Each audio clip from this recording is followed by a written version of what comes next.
There's no feeling quite like the one you get while watching a Studio Ghibli film. From the opening seconds, they managed to create a feeling of comfort and wonder. This is thanks to the beautiful visuals and heartwarming music, immediately evoking some kind of contemplative peacefulness. While everything from Studio Ghibli seems to be perfectly suited for a game of Dungeons & Dragons, not much of it is translatable to the medium of a tabletop role-playing game. So that's my goal for the day, to look at what elements and tricks Miyazaki consistently uses across his movies so that I can make a Studio Ghibli one-shot. And hopefully you can use it to create your own.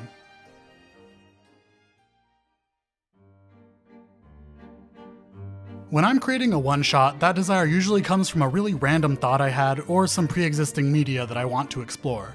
I've done a Magical Wild West one-shot and even a Ratatouille Dark Souls one-shot. If you want to play through one of these adventures, feel free to join us for a session, link in the description. Once I have the weird theme down, the story will usually just pop into my head. But since this time we're working backwards, we have to look at a couple of example Studio Ghibli movies in order to create our story. Yeah. Okay, I spent literal hours trying to deconstruct the Studio Ghibli movies to see if there's some sort of common thread throughout all of them. But no, it's not there. Maybe it is there. I'm not smart enough to tell. But you wanna know what his main inspiration for his stories are? It's pre-existing media! Pre-existing media! Out of the 22 movies that they've made, over half of them are taken from some pre-existing thing. Miyazaki is a hack. 極めて何か生命に対する侮辱を感じます。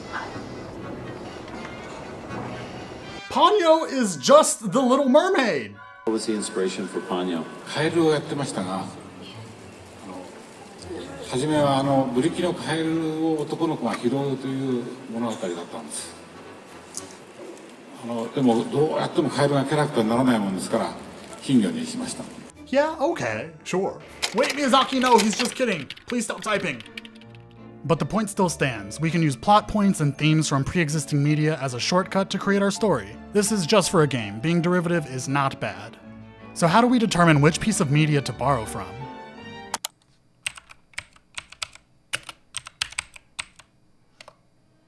You can pick pretty much anything. Yeah, maybe not that one. In my sleep-addled state, the movie that I've chosen is E.T. Now, I don't particularly like E.T. In fact, I've never seen it and I have no desire to. I mean, look at him. Oh god, we're making everyone mad today. But the vague plot of alien gets stranded on Earth, befriends humans, shenanigans ensue, and then alien goes back home intrigues me. I think that having a loose understanding of the plot is helpful in this case. It allows for us to modify the story into something that's more worthy of Studio Ghibli. While the plots of Studio Ghibli movies differ drastically, there are some commonalities for most of them. Many of his films are coming-of-age stories, focusing on a young protagonist who must go on an adventure in a fantasy world. And often, the worlds are unexplained, not in a lazy or haphazard way, but so that the tone and atmosphere can come to the forefront. By removing explanations for every occurrence in his movies, Miyazaki creates a feeling of mystery, which enhances how fantastical everything feels. Additionally, the goals are often simple. In Howl's Moving Castle, it was for Sophie to turn back into her young self. In Spirited Away, it was for Chihiro to return back home with her parents. And for Ponyo, it was to turn into a human. Oh my god, they're all about transformations. Maybe that's what they have in common. All of this is to say, you don't need your plot to be overly complex. Oftentimes, the conflict in the movies don't come directly from an antagonist. Instead, they come from intangible forces like nature, self-doubt, or even war. And when there is an antagonist, they might end up joining the heroes on their adventure. There are also a few reoccurring themes like Shintoism, anti-war messaging, and environmentalism. These are all things that mean a lot to Miyazaki. So here, feel free to incorporate what you feel passionately about, so long as your players are comfortable with the topics you want to tackle. With all of this information, my one-shot is starting to take shape. I know I loosely want to take the plot of E.T., and I'm intrigued with themes of Shinto, so I think I'll make my stand-in for E.T. be some sort of kami. So now I do one of my favorite parts of D&D, research. This stack of books is completely unnecessary, but I love doing research and wasting money. For you, this can just take the form of Googling keywords on the internet. The whole point of this is to get an idea of what you'd like your story to be and hopefully figure out some of the specifics. I'm also hoping to tackle some themes of Shinto in my story, so I want to represent the religion as accurately as possible. So with all of that out of the way, time to look at what my story is starting to look like. We start with a little flashback. There's this 104-year-old woman who's telling a group of kids, our protagonists, about the magic surrounding their little town. Every 100 years, the old torii gate outside of town opens up to the spirit world, allowing the spirits to come out and visit Earth for a sort of migration period to a different town. She says she saw this herself 99 years ago, but everyone believes the old woman is just doing some classic rambling. From here, we flash forward 1 year into the future. The gate is supposed to open that night, and the kids, hopefully, want to go see it. Once there, they see an amazing assortment of kami come out of the gate, heading out into the world. Once it looks like the event is over, one last kami emerges, looking scared and alone. This kami would have the ability to cause plant life to flourish or wither away, but because it's so young, it doesn't have strong control over its powers. Perhaps it naturally leans into its destructive tendencies at the start of the one-shot. I took inspiration from the yokai Amabi, so I guess I'll continue the plagiarism and have my kami look like a weird baby duck. And basically, the rest of the story is them trying to return this kami to its kind. Is it original? No. Is it good enough? Yeah, sure, as long as the players are having fun. So now that we have our story, we can move on to the setting. Perhaps as you were coming up with the plot, you already had an idea of where you'd like your one-shot to take place. If so, awesome, just go with that. But if you're having some trouble, it might be helpful to keep in mind a few things since the location and time period can enhance your story. And some settings can ruin your story. It would be pretty hard to have a classic Miyazaki romp in Victorian England since most kids were doing grueling work for hours on end. Just like their stories, Studio Ghibli is very diverse in their settings. It has no unifying location or time period. Howl's Moving Castle is set somewhere in Europe in potentially the 1900s. Spirited Away starts in modern Japan but then goes to a spirit realm reminiscent of Taiwan. And Ponyo takes place in a modern seaside town in Japan. This means that for your one-shot, the setting can be anywhere, which can be pretty overwhelming. So how does Miyazaki choose a setting? A lot of Miyazaki's inspirations come from places that he's traveled to. I would love to travel somewhere cool like Italy or Japan, but this guy spent the last of our money on books. So if traveling is not in the cards for us, how do we find a setting? I am so sorry, all the tips just boil down to, hey, Google it, but it still works in giving us inspiration. And if that doesn't work, maybe take some advice from Miyazaki himself. 仕事に直接関係あるもんだけでやってたら仕事にならないんですよ。僕の仕事の元ってほとんど仕事に関係ないことの中から出てきてるから。俺は普段自分が人前でどういう風景見て歩いてんだろうっていうのをちょっと確認してみたいだけなんです。このね、何でもない風景は僕らの風景なんだから、何でもない風景に少し面白いという関心を呼び起こそうと思って。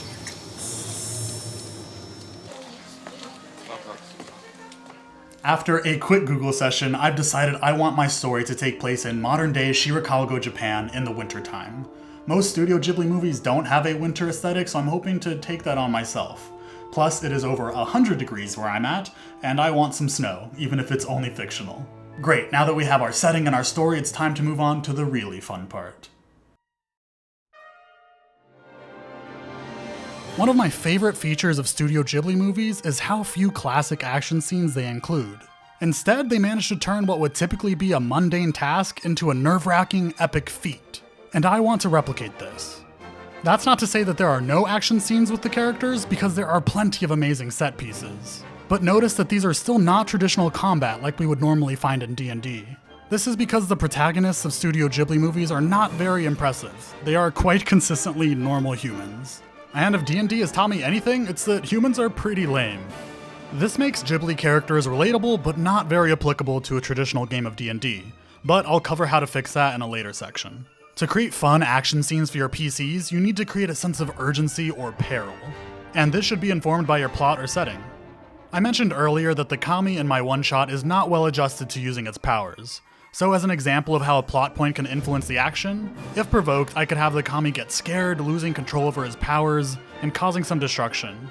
The mundane Studio Ghibli-esque task is trying to calm a crying baby, but by having the consequence for this be the destruction of the nature around them, there's an added sense of urgency. If this occurred around a group of civilians, perhaps near farmland, this could lead into another intense scene where they have to hide from angry farmers. This is where the feelings of peril would come in. For how setting can influence the creation of an action scene, since my one-shot takes place in a mountainous and snowy region, I could have a dangerous snowstorm hit the PCs. They would have to avoid it, imitating those classic Miyazaki running scenes.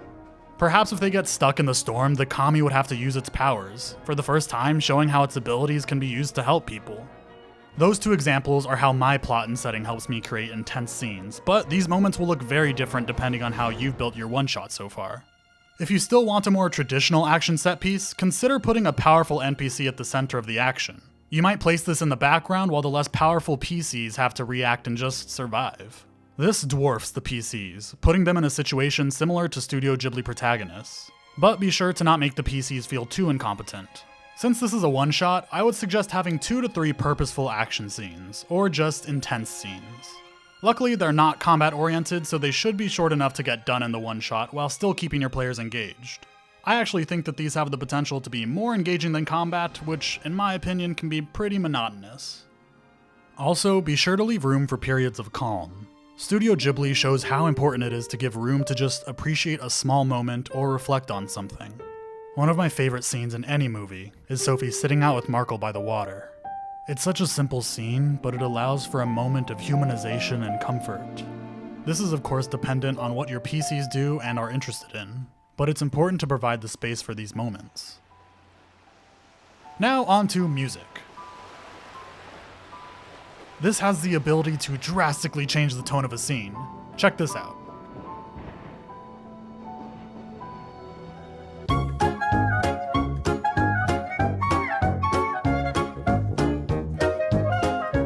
That was terrible, but it shows how important music is. It has the ability to make us feel sad,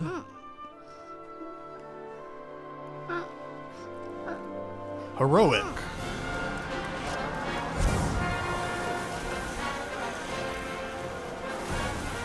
or at ease.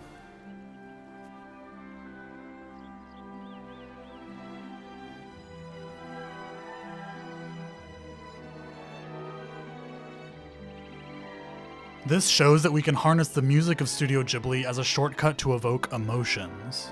Joe Hisaishi works alongside Miyazaki to make sure that every scene is accompanied by the perfect song, often orchestral or instrumental. We can't really do that, so how can we get a similar feeling for our one-shot? Dang it. Just find a playlist that you like and keep it in your session notes near a tonally appropriate scene. Or make your own playlist if you want to and have the time. Alright, this video title might have been a bit misleading. I actually recommend using the Kids on Bikes system for a Studio Ghibli setting, not D&D. Wait, don't leave! I can explain myself. Kids on Bikes. Cobb? Can I call it Cobb? Kids on Bikes is about normal people facing off against powerful unknown forces, which kinda sounds like Studio Ghibli to me. We just need to put a Studio Ghibli coat of paint on the Cobb mechanics. The combat system is really flexible, and since all the players are squishy humans, that allows for more moments of running away than brawling, which, while less epic, is more in line with how most Ghibli characters deal with conflict. There's even a powered character, which is perfect for my one-shot since I'm doing a ripoff of E.T. And most Miyazaki movies have a side character with some kind of power, so it works out. I found a digital version of the RPG book online for just $7 if you're interested. But if you don't want to learn a new system or worry about your players having to learn, that's totally fair. So here are some quick thoughts on how to twist D&D mechanics into an appropriate form. For the type of one-shot I want to create, none of the D&D classes work for a Miyazaki protagonist. So my PCs will have to play as a modified commoner. Here's my version of what I think a Ghibli PC would be.